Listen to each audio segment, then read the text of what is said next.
Hey, this is Heidi Dawson. If you love all things health and wellness and style of any kind, hang out here with me each week. I'm obsessed with never-ending improvement, and it's all in an effort to help each one of us live a wildly successful lifestyle. Subscribe today so you don't miss a thing. Hi, guys. Welcome to episode 356 of the Wildly Successful Lifestyle Podcast. So I hope this finds you doing things you love with people you love and also people that support you. That's a good place to be, right? And I also hope you love your life and you love where your life is heading. A big part, though, of loving your life actually starts right at home. I mean, loving your space. Look around where you are right now. Maybe you're in your car. Maybe you're in your home or your office. Wherever you are, do you love being there? Because that's a big part of loving your life. Another part is loving who you are, loving your body, loving your whole entity. We're so busy running here and running there that we often forget to just stop and breathe and enjoy our surroundings. In a way, caring for our surroundings is caring for ourselves. Caring about the environment in which we live is a big part of loving who you are. The two are really intertwined. Now, some take it to the extreme in that everything has to be perfect, so perfect that you're upset when someone sets a drink down in the wrong place, or they leave their shoes in a place they're not meant to be. Or maybe your body fat percentage is 2% more than you want, or the scale is 3% higher, or 3 pounds higher. Then there's the other flip side of that where some just don't take the time at all to care for their environment or their health. Now, maybe that's because you think you're too busy. There are lots of reasons for that. Maybe you feel like it's a temporary space, so you think, oh, I don't want to put any time into this place. I won't be here long. Or maybe you don't think it matters at all. For example, your car. Oh, it's just a way to get from one place to the next. Maybe you think because no one else will see it, it doesn't matter. And then finally, a big one that I think is a big one anyway is because we don't have the money or the time to make something perfect, so we just don't do anything at all. It's that all or nothing attitude that has us living in spaces we don't love and creating bodies that fail us because of lack of care. You don't really feel good about your life, but you're not sure why. You see, design and the way we live our life, they're intertwined and have similar characteristics in how they affect our world. So for example, I've been working on a fun project, and my inspiration for that project is wabi-sabi design.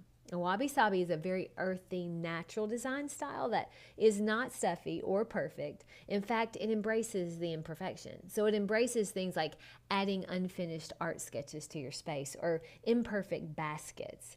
But it's also pretty clean. There's no clutter and very neutral. So creamy whites and beige are big in that style.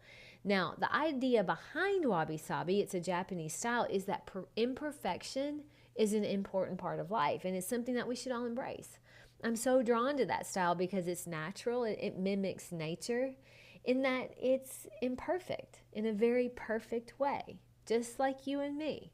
Imperfection is something that's unavoidable. And when we try to have everything perfect, we're going to come up short. It's impossible to have perfection in design. It's impossible to have perfection in life. So why not just embrace imperfection? It actually helps us to connect with nature and also to appreciate the beauty of that imperfect thing.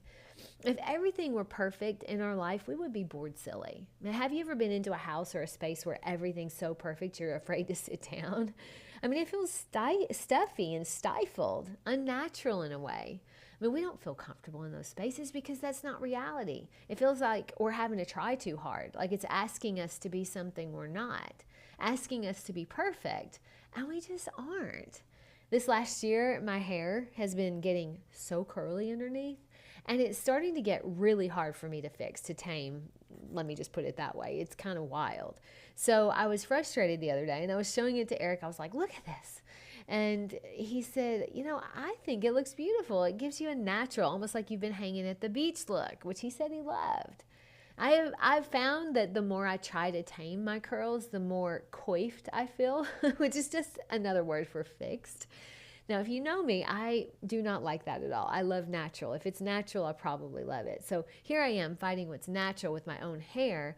And the more I fight it, the less I find that I like it, because it wants to be curly, and me trying to make it something it isn't is making me crazy, because it goes right back to being curly as soon as it gets humid. And I live in Memphis, so if you know Memphis, you know how that's working out. So I'm learning to just go with the flow and be free of the need to have it different than it is. I'm embracing what I see as imperfection and choosing to see it as it is, naturally beautiful, perfectly imperfect. We're all perfectly imperfect, aren't we? That's why I love the idea of wabi-sabi design. It doesn't call for our homes to be perfect. It calls for them to be relaxed, soothing, beautiful, and natural, which means there will be imperfections by design. We feel good in spaces that reflect who we are, and maybe in some cases who we want to be. Maybe chaos is where you live right now, but you long for a little more peace. Is there a space in your home where you can create a feeling of calm, one where your brain can go to settle? When there's too much going on in a space, there will be a lot going on in your mind as well. For me, even if I close my eyes in a space like that, I still feel the chaotic energy. Our brains like a calm space free of clutter. That allows it to rest. Do you have a space that does that for you? I mean, it could even be your car. But it will look different to each one of us. That's what makes us unique. Living beautifully doesn't mean perfection. It means being intentional in the way you care for your surroundings and your body and your life. When you're trying to be too perfect in any of those areas, it just feels forced and difficult, because you're trying to be something you're not. You're not perfect, and that's okay. And when you try to be, life is going to show you over and over it's not possible, which will be so frustrating until you realize that it's asking you to embrace your imperfection. Now, the flip side is when maybe you aren't trying at all because you know it's not going to be perfect, so why try? But you could be so busy that you're not trying at all. Your bed is a mess when you leave for the day. Your car is full of yesterday's McDonald wrappers and Starbucks cups. Your body's clogged from eating for convenience instead of eating for energy. And your home is just a place you land to eat and sleep. Embracing imperfection allows us to find a balance between those two. I mean, it's a balance between trying to reach perfection and not trying at all. Living beautifully and living a wildly successful life does not mean perfection, but it does mean excellence. Excellence is a good goal. Perfection is an impossible goal. Embrace the imperfections. Don't fight them. Have excellence as a goal instead of perfection. Statistically, when excellence is the goal, there's a variance in the range. So yes, your standard is high, but it isn't rigid. And it's only comparative to you and where you were yesterday, not to someone else. So what does that mean really, though? Well, it means you love who you are, but you're also making sure that you love where you're heading. Where's that momentum going? It means creating a beautiful, clutter-free space, even though you don't have the budget to totally redesign it right now. So just taking out the things you don't love and keeping only the things that bring you joy. That doesn't cost any money at all, and it will change your life on its own. It means clearing the trash from your car, even though you don't have the time to detail it completely. It means eating a healthy dinner, even though you blew it at lunch. Or making your bed, even though you don't have time to do those hotel corners you like.